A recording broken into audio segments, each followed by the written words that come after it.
Hey everyone, it's about time. Well, let me just say first and foremost that yes, some of the folks, some of the contributors to Post Media, in particular National and the Financial Post, yes, Terence Corcoran, I believe is his name, and possibly even John Ivison, which I'm going to be referencing for this particular article.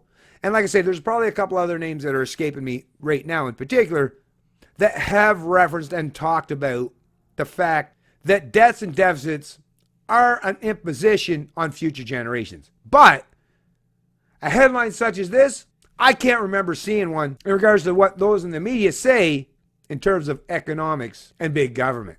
However, I am very pleased and somewhat surprised to see this particular headline coming from any media institution in this country. Because I, at this point, thought most have been captured by big government and are either on their dole or sitting there with their hand out.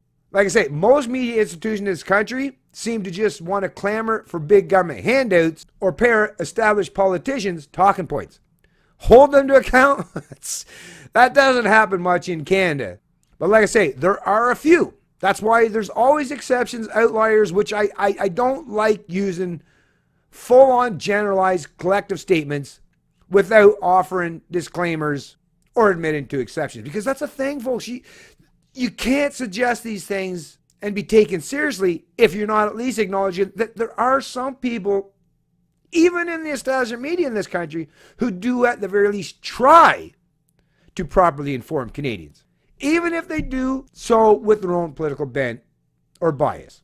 And in this example, I'm going to give a special shout out and kudos to John Ivison for at the very least having the audacity to say something that I've been saying for many, many years. And all you have to do is just look through my past YouTube videos on this channel to see that with absolute clarity. Intergenerational theft is not just immoral and unethical, but should be downright illegal if there is such thing as justice in this country. Headline of the National Post, John Ivison, mind-blowing liberal spending spree, a massive ripoff of future generations. The cost of servicing the debt is as low as it has ever been, but that doesn't mean taxpayers aren't obliged to pay it off, just that they will never stop paying it off. It's reported by John Ivison, December 4th, 2020. Yeah, it's that debt burden that will hang over you for the entirety of your life, which no human being on this planet should ever have the pretense of authority to impose on anyone. This week's fiscal update has already passed from the news cycle. Oh, that was quick, right? The sums we are talking about are so mind-blowing. $621 billion in government spending this year that shaken citizens have ignored the barking fiscal watchdogs and the caravan has moved on. Well, for some, in particular those in the public sector, because that's, again, holy crap, folks, this is the great divide. It's those in the public sector, those who work for government, who are going to benefit by economically enslaving entire generations of people. So don't expect them to say nothing or speak out against it, right? I mean, come on. I mean, just proper incentive and just reasonable understanding of human incentive would explain that to you in short order. But like I say, most people aren't thinking very, very critically about these issues. But at least John is attempting to do so in this article. Maybe we should call it the banality of spending. A minister buying a $16 orange juice induces thrombosis, but a government that doubles net federal debt in 5 years would be re-elected with a majority were an election held tomorrow. How Orwellian, how insane. This is, and you wonder why people are so fucked up these days. I mean, come on. When insanity is this profound and omnipresent all around you, like, what's that old expression? To be well adjusted to a profoundly sick society. Well, that makes you fucked up too, right? And that's why I'm like, when people are like, just fit in. It's like, I don't want to. Stop trying to force me and stop trying to bully or intimidate me into conforming to this kind of fucking insanity. It's never going to happen. Not now, not tomorrow, not next month, not next year, not ever. So please stop with that. Matter of fact, I'm trying my best to alleviate people from this kind of insanity that is so unhealthy, not just for the individual, but for the rest of society as well. Come on, folks. Critical thinking can't be just a myth. It has to be something we all actually practice. If we actually all care about living in a peaceful, prosperous society. And isn't that what everyone wants at the end of the day? The Liberals could be excused their mistakes in the early fog of the pandemic. As one veteran policymaker noted, Ottawa realized it could be fast or accurate, but not both. Benefits were so absurdly generous that household income rose 11%, even as GDP doubled. Like, how fucked is that?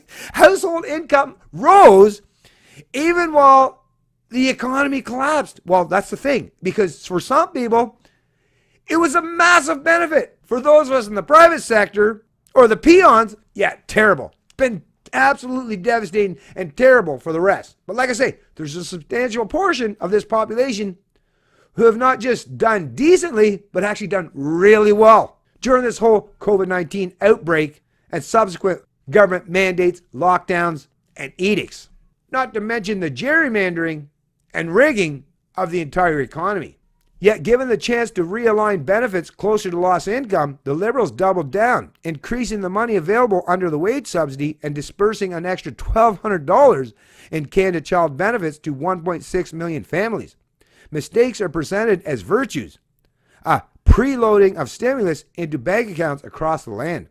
That pent-up demand has not removed the need to inject a further $100 billion in stimulus in smart, time-limited investments over the next 3 fiscal years.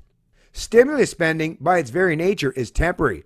Yet elsewhere in the fiscal update, the government committed itself to historic investments in a national daycare system and the implementation of universal pharmacare. Justin Trudeau has also spoken about his openness to increasing health transfers to the provinces. Permanent social programs are not stimulus. The undefined temporary spending package, yeah, that's the other thing, folks. You got to remember, most, if not all of these so-called temporary government spending initiatives, oh, yeah, just like the tax of 1917, prior to 1917, Canadians didn't have to pay an income tax. And that was supposed to be a temporary measure to pay for the war, right? The War Tax Measures Act, right? But hey, we've seen over 100 years later how that temporary few percent tax can turn into a massive burden on Canadians, to the point where they're actually being forced to pay more in taxation than what they actually pay for the roof over their head, food in their belly, and all the energy they consume. And that's a stark reality and has been meticulously reported on for many years now by the Fraser Institute. The undefined temporary spending package envisaged in the fiscal update would see deficits average $115 billion for 3 fiscal years and the debt to GDP ratio average 57%. Holy shit, right? Before any additional spending on childcare, pharmacare, or health. There is no mention of how any of this spending would be paid for. It would simply be added to a national federal debt that has risen from $615 billion when the Trudeau government took power to $1.2 trillion this year, which is basically a doubling of the federal debt to the point where it almost matches the entire GDP of the country, basically what everyone produces in this country economically. I mean, think about that as a number. I know most people actually can't, which is why most Canadians apparently don't seem to be willing to even delve down into thinking critically about what this even means. If you can't understand it, just ignore it, right? Well, do so not just at your own detriment, but at the detriment of your kids, your grandkids, and ultimately, maybe even your great-grandkids. Are you willing to do that? I'm not. Mike Myers, Dr. Evil, could be forgiven for his failure to appreciate the concept of multi-decade inflation when he demanded a ransom of $1 million. He'd been cryogenically frozen for 30 years. That's a great Austin Powers reference. But taxpayers befuddled by millions, billions, and trillions should understand that what has taken place is a massive ripoff of future generations, who will be handed the bill for today's consumption. Yeah, that's right. This is something that you should be explaining to your millennial children or grandchildren, or those Gen Zers as well. And if you're not doing so, you're failing them massively, and that may come back to bite you in the ass at some point going forward, because someday they will become informed. Because once they're on the hook to pay for all this stuff, it's going to be hard to ignore that reality then, right? The cost of servicing that debt is as low as it has ever been, and the government touts a management strategy that locks into low rates by issuing more long-term debt. But that doesn't mean taxpayers aren't obliged to pay it off. It just means they will never stop paying it off. Yeah, they're just going to extend that pain over the entire course of, like I say, not just your life, but your kid's life, your grandkid's life, your great-grandkid's life, which, once again, is so absolutely immoral and unethical. I don't know how anyone could justify going along with this stuff.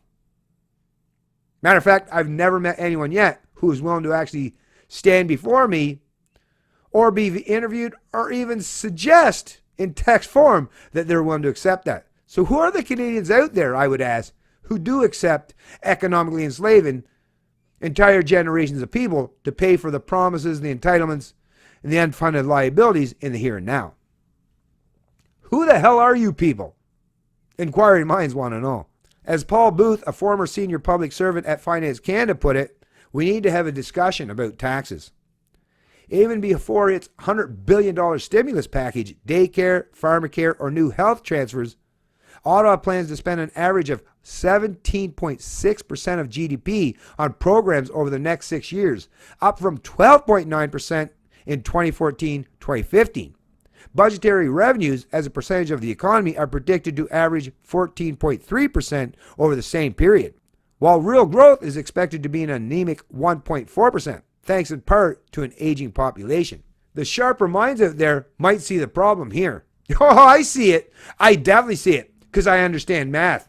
But like I say, most Canadians are willing to forego and not even dig down into these numbers or even think remotely critically about it because, once again, many of them, as uncomfortable as this is, and most people don't want to recognize or acknowledge this, are benefiting from this shit. Especially and particularly if they work in the public sector or some of these crony corporations or the CERB recipients who are all being paid off to keep them silent and willing to go along with these particular schemes.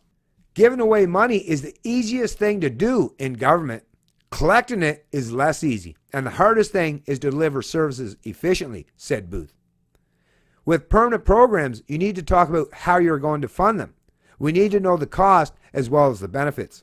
Anyways, folks, there's a little bit left of this article, and I definitely entice you to please go on and read the rest of it in its entirety, because like I say, this is a really profoundly important topic or subject matter that we all really have to reckon with and deal with. I mean, come on. Like I say, let's sit down and have these kinds of conversations, because the one thing that, like I say, I do understand that might get, especially the younger people among us on board with pushing back against the growth of big government is the fact that they need to understand that even though they think they're going to benefit from these schemes, at the end of the day, no, the costs are going to vastly outweigh any small benefit you're going to gain. You're going to pay a lot more from that minuscule benefit that you'll gain. Now, of course, that immediate gain, I get there's that immediate gratification thing, and it's really hard for people to forgo or reject having that immediate gratification offered or afforded to them. I get it, folks. But it's wise and prudent for you to do so right now because, like I say, that little handout now, it's going to cost you dearly in the medium and long term.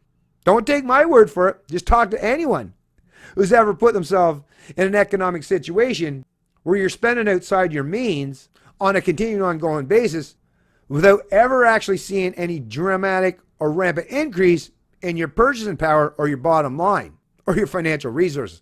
At some point in time, you got to pay the piper. At some point in time, the buck stops where mathematical reality begins.